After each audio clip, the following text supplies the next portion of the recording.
Mesdames et messieurs, bienvenue à une autre émission de Radio Mag. Ici Martin Perrault et toujours avec moi mon fidèle complice Roger Blanchette. Bonsoir Roger. Bonsoir. Ça va bien? Ça va bien. Ben oui. Bon. Le printemps s'en vient, là. C'est merveilleux. Je le sens moi aussi, c'est ça que je voulais Ouais. dire. Je le sens que le printemps s'en vient et qu'il va faire chaud bientôt. Ça s'en vient, là, on voit. La vie va changer. Je voudrais qu'on parle en premier lieu d'une nouvelle bien importante qu'on a eue cette semaine concernant le quotidien Le Droit. J'aimerais ça que tu nous expliques. Oui, c'est une très grosse nouvelle. Puis c'est bon, on sait que Le Droit, Le Soleil, La Tribune, Le Nouvelliste, en tout cas plusieurs journaux régionaux comme ça, appartenaient à une compagnie qui s'appelle Jessica, qui possède aussi La Presse. Et il y avait déjà depuis un certain temps des rumeurs de mauvaises nouvelles, dans le sens que La Presse se dirige de plus en plus, puis il s'en cache pas, vers la disparition du journal papier.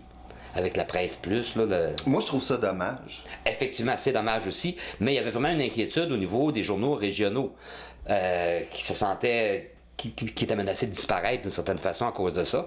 Là, la nouvelle qui est sortie cette semaine, c'est une grosse nouvelle parce que personne ne l'avait vu venir, c'est qu'il y a une nouvelle compagnie médiatique qui vient d'être créée, Capital Québec, avec un seul actionnaire, Martin Cochon, l'ancien ministre libéral, qui a racheté tous les journaux régionaux, donc y compris Le Droit. Ça, c'est une bonne nouvelle dans le sens que ça assure, en tout cas, pas de façon limitée, on ne peut pas connaître l'avenir, mais en tout cas, dans l'avenir prévisible, ça assure la survie des journaux régionaux, qui étaient menacés de disparaître, justement. Donc ça, c'est une bonne nouvelle. Ça changera pour l'heure pas grand-chose au niveau du contenu. C'est ça que j'allais te dire. Je me demande si est-ce qu'en quelque part ça peut affecter la qualité du journal. Non, je crois pas. Je crois pas. Ça affectera pas la qualité parce que c'est un réseau de journaux régionaux. Donc, d'après ce qu'on sait, il n'y aura pas nécessairement non plus de perte d'emploi. En tout cas, encore une fois, à court terme. Mais ça va assurer une couverture régionale parce que on s'en cachera pas de plus en plus. C'est vrai pour les journaux, mais c'est vrai aussi pour la radio, c'est vrai pour la télé. Il y a une espèce de montréalisation, si vous voulez, de l'information qui se fait. Tu sais, tu lis les journaux, tu écoutes les nouvelles, puis ce jour dont on te parle, c'est le pont Champlain à Montréal. Ben, tu sais, la fermeture du pont Champlain, là, moi, ça change pas grand-chose dans ma vie, là. Exact. OK? Donc, ça assure une couverture, une vision plus régionale de l'information. D'ailleurs, d'après ce qu'on sait, le lien n'est pas complètement coupé avec la presse. Par exemple, au niveau des nouvelles internationales, il va sûrement y avoir des échanges d'articles, de journalistes, etc. Mais c'est une bonne nouvelle. C'est une bonne nouvelle dans le sens que ça permet un journal régional de notre région. Et c'est une bonne nouvelle pour toutes les régions, pas juste pour l'Outaouais, pour ça. toutes les régions du Québec. C'est une très bonne nouvelle parce que l'information régionale, c'est un besoin. Là. Il y a vraiment un besoin et ça assure la survie des journaux papier. Donc ça, c'est une bonne nouvelle.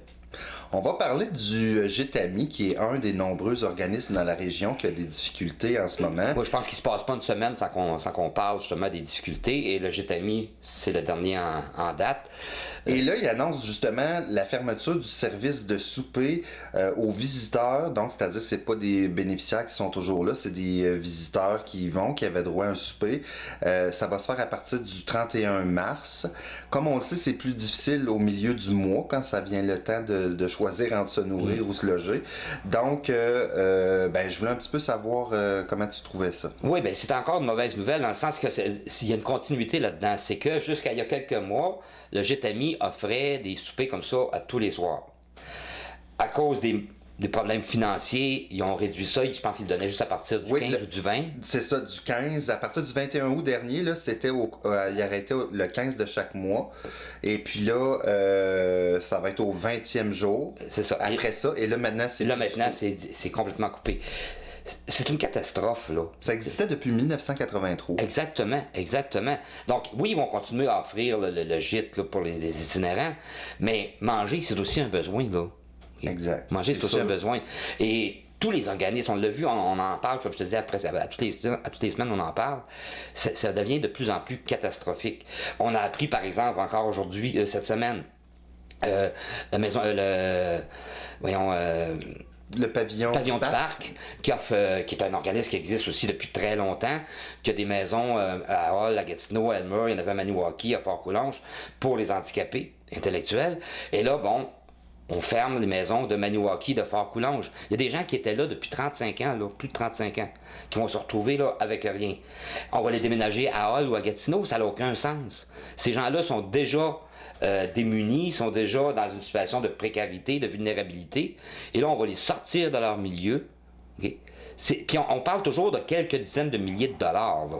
C'est sûr. C'est complètement aberrant. Là. Complètement aberrant.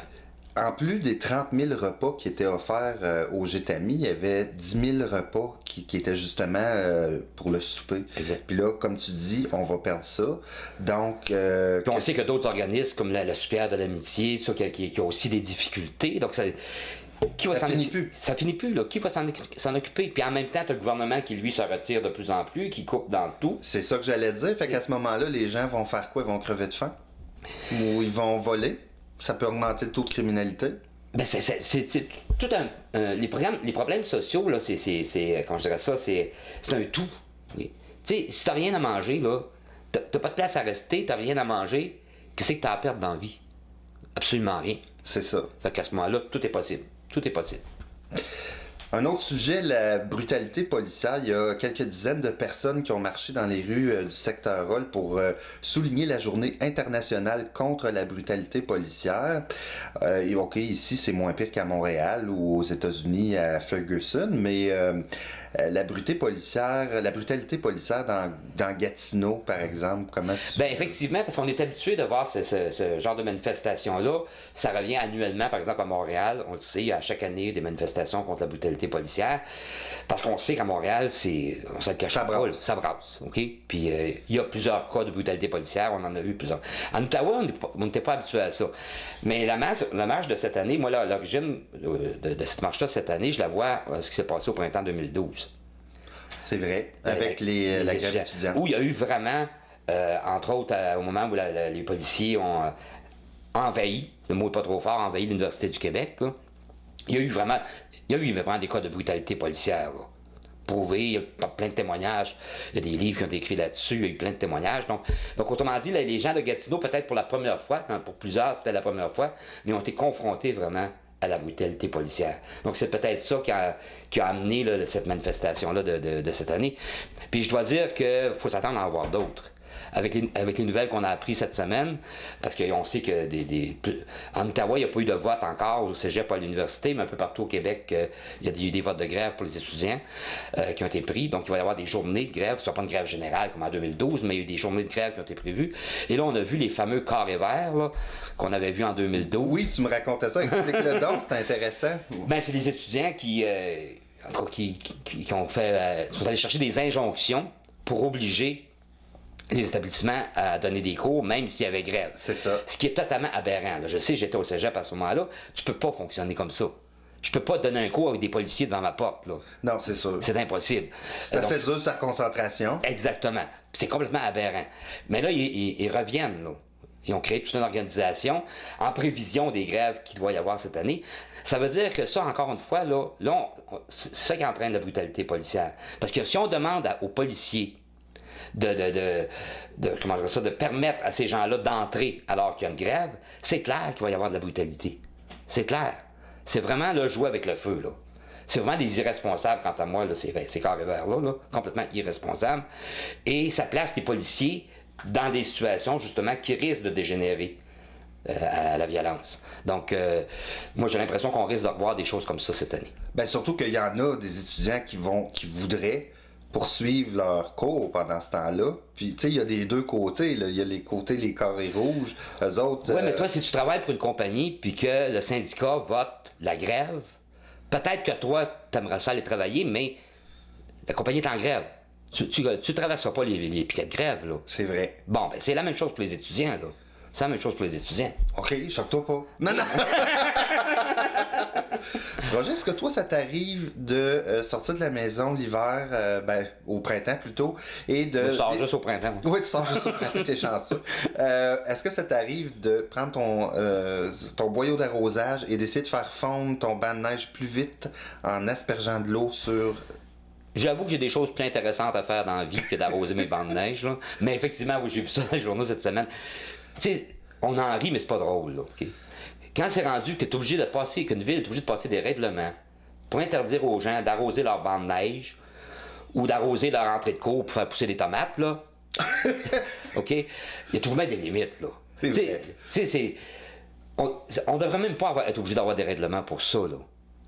Tu sais, genre, justement, on arrive au printemps, on va le voir, là, tu vas voir plein de gens qui vont sortir leur boyau, là, puis au lieu de passer le balai, là, qui vont arroser leur entrée de cour, là. Et justement, c'est drôle que tu mentionnes ça parce que j'ai recopié le règlement et je vais te le lire. Il est interdit en tout temps d'arroser une entrée de cour, un trottoir, un chemin, un amas de neige, une propriété avoisinante et une entrée charretière.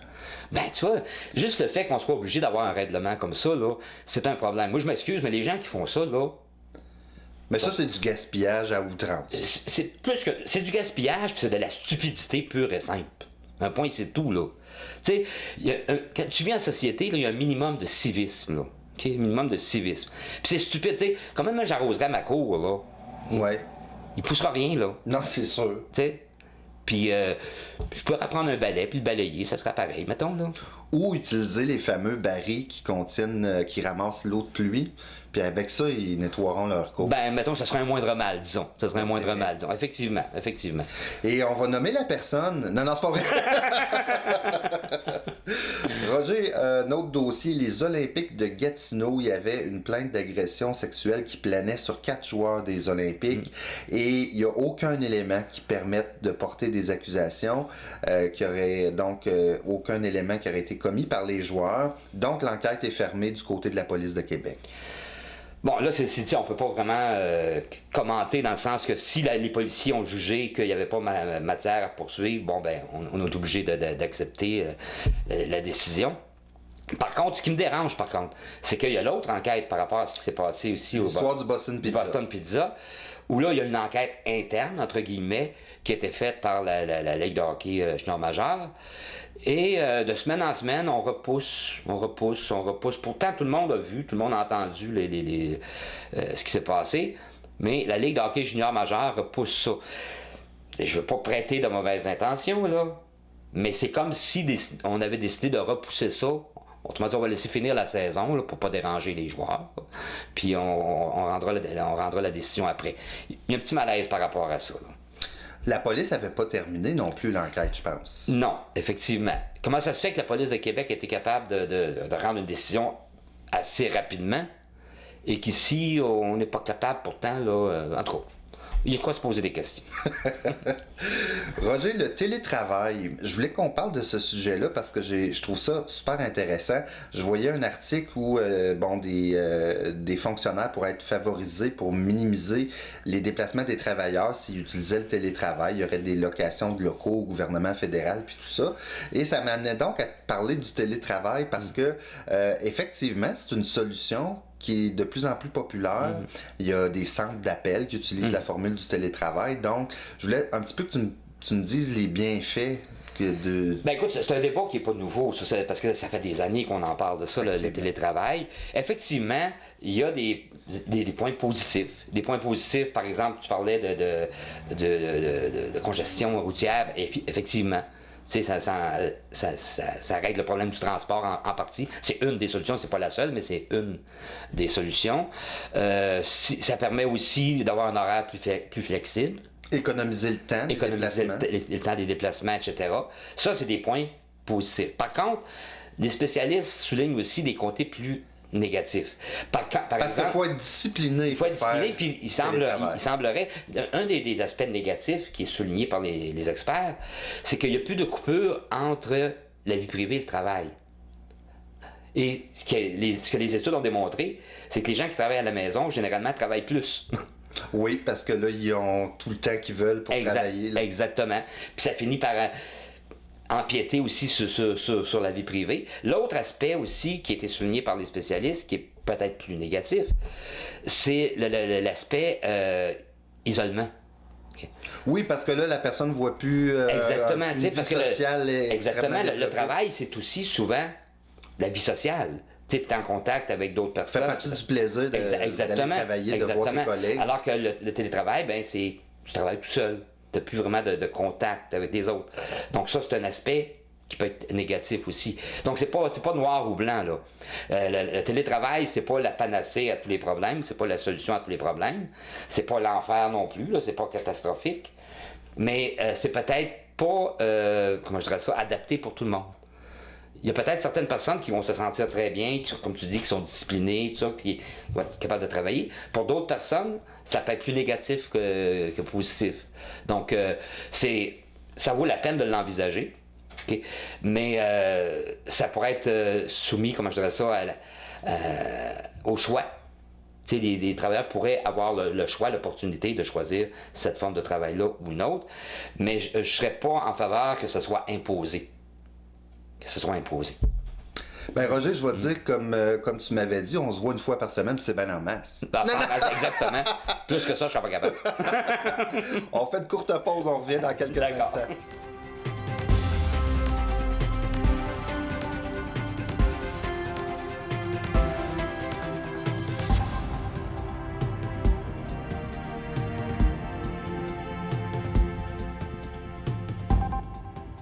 De retour à Radio Mag avec le professeur Roger Blanchette, ici Martin Perrault. Roger, on a une super bonne nouvelle concernant l'organisme Entraide familiale de l'Outaouais avec son événement Les Bouchées doubles. Oui, enfin une bonne nouvelle, on n'en a pas souvent de ce temps-là, mais effectivement, oui, c'est une très bonne nouvelle parce qu'on sait là, qu'il y avait une activité lundi dernier, Bouchées doubles, un souper pour ramasser des fonds, justement, parce qu'il avait été obligé de fermer, carrément de fermer, là, OK?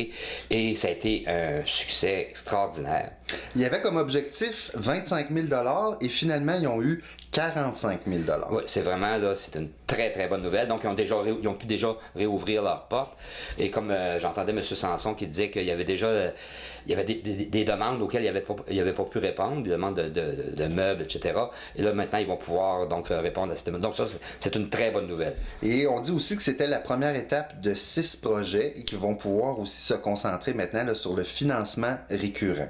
Oui, parce qu'effectivement, là, ça réglait le problème à court terme. Mais là, maintenant, il reste à trouver des solutions à plus long terme pour avoir un financement récurrent, comme tu dis. Et il semble être en très bonne voie d'y arriver. Là. Ça, c'est une bonne nouvelle. C'est une très bonne nouvelle. Changement de sujet. La STO, est-ce que ça s'écrit ST-EAU? Non. Je vois. Je dis ça parce qu'un chauffeur de la STO qui a lancé un seau d'eau à une passagère. Ah oui. C'est arrivé le 16 février dernier. Le chauffeur se serait chicané avec une adolescente. Il lui aurait lancé une bouteille d'eau et le lendemain, en n'étant pas du tout sur son corps de travail, il lui a lancé un seau d'eau au complet cette fois-ci par moins 30 degrés. Oui. Et donc, ça a évidemment fait des vagues. L'employé a été réprimandé. Bon, c'est ça. Bon, on ne sait pas c'est quoi parce qu'ils ne peuvent pas le dire. Mais c'est quand même quelque chose de faire ça. Ben, honnêtement, c'est pas fort. Je peux comprendre, parce que je suis un utilisateur régulier de l'autobus. De seau d'eau. De seau d'eau, ouais, c'est ça. Je peux comprendre que des fois, certains chauffeurs, elles les nerfs un peu à bout, parce que c'est vrai qu'il y a des passagers, des fois, qui sont fatigants. Oui, c'est difficile. C'est un travail difficile. Ça, je comprends très bien. Comme je te dis, je prends l'autobus assez régulièrement pour le savoir. Là. Par contre, ça n'excuse pas un geste comme ça. Là. On ne connaît pas le fin fond de l'histoire. Peut-être que la petite fille en question, elle était bien détestable. Puis elle l'aurait mérité. Elle l'aurait mérité. Là, mais même si elle l'aurait mérité. Mais même si elle l'aurait mérité, c'est pas acceptable. Tu sais, les chauffeurs d'autobus, en principe, c'est des adultes, là, OK? Qui ont le droit d'être impatients des fois, on peut comprendre ça, là. Mais surtout que là, il est allé, c'était même pas sur ses heures de travail. Il a pris la peine de se rendre en dehors de ses heures de travail. C'est pas fort, là. C'est vraiment pas fort. Il n'y a pas d'excuse, là. Il n'y a pas d'excuse. Non, je peux pas, j'avoue là, que, tu sais, que moi, comme professeur, c'est pas arrivé que des étudiants me tapent ses nerfs. Mais je me rendrai pas chez eux le soir pour les arroser. Non, toi, t'aimes mieux arroser la neige qui... Ben, c'est ça dont on parlait tantôt. Un autre sujet, le traitement pour les personnes aînées, nos aînés. Je lisais un article dans le quotidien Le Droit. En 2012, il y a l'ancienne infirmière Nicole Lamoureux qui a volé des cigarettes et de l'argent des résidents du centre La Pietà. Elle a plaidé coupable des accusations de vol et elle a été aussi congédié par le Centre de santé et services sociaux de Gatineau. Ça, c'est la première histoire. Et la deuxième, dont on a pu prendre connaissance dans le droit, un neveu de 51 ans envers son oncle de 80 ans. Il a fermé l'eau de la maison, il est parti avec le téléphone, sans autorisation, il voulait rénover la maison et puis là menaçait de reprendre possession de la propriété s'il se faisait pas rembourser. Donc il y a des accusations portées contre ce cher neveu-là, voies de fait, extorsion, intimidation, méfait, vol, présence illégale. Nos personnes aînées, là, de plus en plus, on dirait, peut-être parce qu'on en entend plus parler, mais faut faire attention à nos aînés. Oui, parce que des exemples que tu as donnés, là, ça, c'est des exemples qu'on connaît. Mais on sait, puis il y a plusieurs études qui ont démontré, c'est très, très fréquent. Souvent, ça vient des proches. Souvent, ça vient des proches, des membres de la famille, comme l'exemple du neveu dont tu parlais. Mais aussi même dans les foyers, dans les centres. Écoute, ces personnes-là sont parmi les plus vulnérables de la société. T'sais. On pense toujours aux enfants, c'est vrai que les enfants sont vulnérables aussi, mais les personnes âgées sont de plus en plus... Il y en a qui sont aussi vulnérables exactement, que les enfants. Là. Exactement. Donc, ils sont victimes de toutes sortes de violences, violences physiques, violences psychologiques, d'exploitation, de vol, de tout ce que tu voudras. Et ce qu'on voit, c'est uniquement la pointe de l'iceberg, là. Il faut vraiment qu'il y ait des mesures de prise, là, que les gouvernements, que les différents gouvernements, que les institutions s'attaquent sérieusement à ce problème-là, parce que on ne faut pas oublier qu'on a une population vieillissante, là, okay? Une société de plus en plus individualiste, de plus en plus matérialiste. Non, c'est inquiétant, c'est très inquiétant. Et c'est quelque chose quand tu penses qu'il a fallu que la famille, en collaboration avec le centre de santé, installe des caméras de surveillance pour voir l'ancienne infirmière à l'œuvre voler un petit 5 piastres, voler des cigarettes. C'est d'une tristesse quand une société est rendue là. C'est pathétique, là. C'est vraiment pathétique. Je veux parler d'une nouvelle. Il y a 3 policiers de Gatineau qui partent pour une mission de paix des Nations Unies et je trouvais ça bien intéressant parce que il y a un des policiers, entre autres, qui est Pierre Lantier, qui était relationniste avec les médias dans la région, très connu du monde des médias, de la population en général. Donc je voulais saluer son bon travail avec les médias. Et lui, il va partir en compagnie de Sonia Loiseau et de Marie-Ève Elie. Et je trouve ça important, moi, ces missions-là. Oui, c'est une bonne nouvelle, ça vaut la peine d'en parler, d'autant plus qu'ils ont été sélectionnés parmi un certain nombre de candidats. Là, à travers le Canada. Donc, puis c'est une mission intéressante parce que, bon, tout le monde connaît un peu la situation à Haïti. Il y a eu le tremblement de terre il y a quelques années. Ils n'en sont pas revenus encore. C'est un pays qui était déjà très fragile économiquement, socialement, etc. Donc, puis le travail des policiers, ce qui est intéressant aussi, ce que je disais, c'est qu'ils vont donner un travail de formation, mais aussi il y a une partie humanitaire dans leur travail. Et ça, c'est un aspect du travail de policier que je trouve le fun, autrement dit. Parce que, on parlait tantôt de brutalité policière, c'est facile de critiquer les policiers, mais on oublie que ça volet-là aussi. Puis, il faut leur rendre hommage pour ça. Donc, je trouve que puis pour les policiers qui vont là, c'est une expérience magnifique, là. C'est une expérience magnifique. Puis comme le chef de police disait, puis je suis d'accord avec lui, c'est une expérience magnifique pour eux autres, mais tous les policiers vont en profiter. Parce que quand ces gens-là vont revenir, ils vont avoir vécu une expérience laquelle les autres policiers vont faire profiter les autres policiers de cette expérience-là aussi. Donc c'est une bonne nouvelle à tous les niveaux. Et une des policières de Gatineau, justement, disait que quand elle s'est enrôlée pour devenir policière, c'était son rêve de participer à un moment donné à une mission humanitaire. Donc je trouve ça le fun pour elle. Ah oui, moi je les félicite, puis je leur souhaite bonne chance, puis félicitations.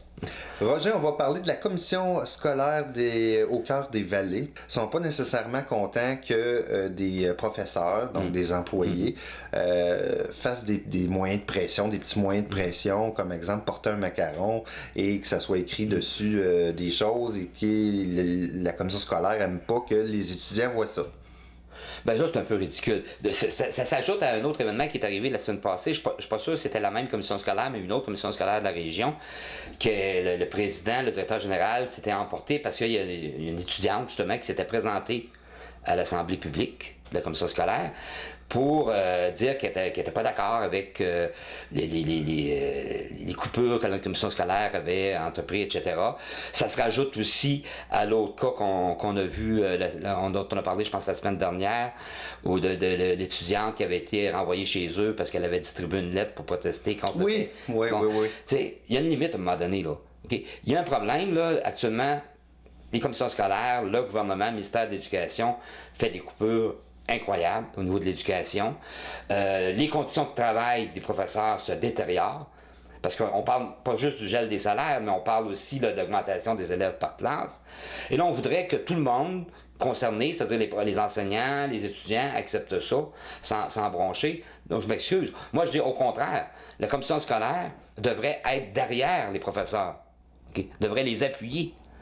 Parce qu'en principe, les commissaires scolaires, les présidents des commissions scolaires, leur objectif, ça devrait être aussi le bien des élèves. Okay? Donc, non seulement ils ne devraient pas empêcher les professeurs de manifester, ça n'enlève rien à la qualité des cours. Là. Les professeurs ils donnent leurs cours, mais c'est juste qu'ils affichent leur mécontentement par des macarons. Okay? C'est un petit peu inoffensif. Ça dérange pas personne, mettons, là. C'est ça, des moyens de pression. Exactement. Bon, donc, je ne suis pas d'accord du tout avec cette décision-là de la commission scolaire. Et là, j'ai une question pour toi et j'ai vraiment hâte d'avoir ta réponse. Est-ce que tu irais travailler, toi, pour un employeur qui fouillerait ton dossier bancaire et qui voudrait prendre tes empreintes digitales? Jamais de la vie. Non, mais explique-nous l'histoire. Parce qu'effectivement, on a appris ça cette semaine, notre merveilleux gouvernement fédéral. Le bon gouvernement. Le bon gouvernement fédéral, ben oui, on l'adore. Non, sérieusement, ça n'a pas de sens. Là et c'est déjà commencé, hein? C'est déjà commencé depuis le mois d'octobre, semble-t-il. En 3 mois, personnellement, j'en avais pas entendu parler, mais il semblerait que c'est déjà commencé depuis le mois d'octobre. Tous les employés, pas juste un certain nombre d'employés. Parce que on pourrait comprendre à la limite certains employés qui ont des tâches plus pointues. Bon, mais là, c'est tous les employés de la fonction publique fédérale qui vont devoir faire prendre leur empreinte digitale. Okay. Et en plus, on va faire des vérifications bancaires sur leur situation financière. C'est absolument inacceptable. Là. C'est absolument inacceptable. Et c'est comme si c'était un peu des criminels. Là. D'une manière, ça ne me surprend pas. Parce que c'est un secret de polichinelle pour le gouvernement conservateur. Okay? Les fonctionnaires sont des ennemis. On l'entend depuis qu'ils sont au pouvoir. Là. Okay? Tous les fonctionnaires sont des ennemis. Ça ressemble à ça. C'est carrément ça. Ouais. C'est carrément ça. Et ça va avec l'obsession, le mot n'est pas trop fort, de sécurité, le projet de loi C-51, etc. Ça va dans la même optique. Ça n'a plus de bon sens, là. Ben Roger, tu me croiras pas, mais l'émission est déjà terminée. Je veux juste rappeler aux gens, si vous voulez nous envoyer des questions ou des commentaires, l'adresse courriel mpproduction avec un S à commercialvideotron.ca. Et la semaine prochaine, Roger, on se retrouve pour une autre émission vendredi prochain, mais c'est déjà la 10e. Et ça va vite, hein? Ça va vite. Bonne fin de semaine. Toi aussi.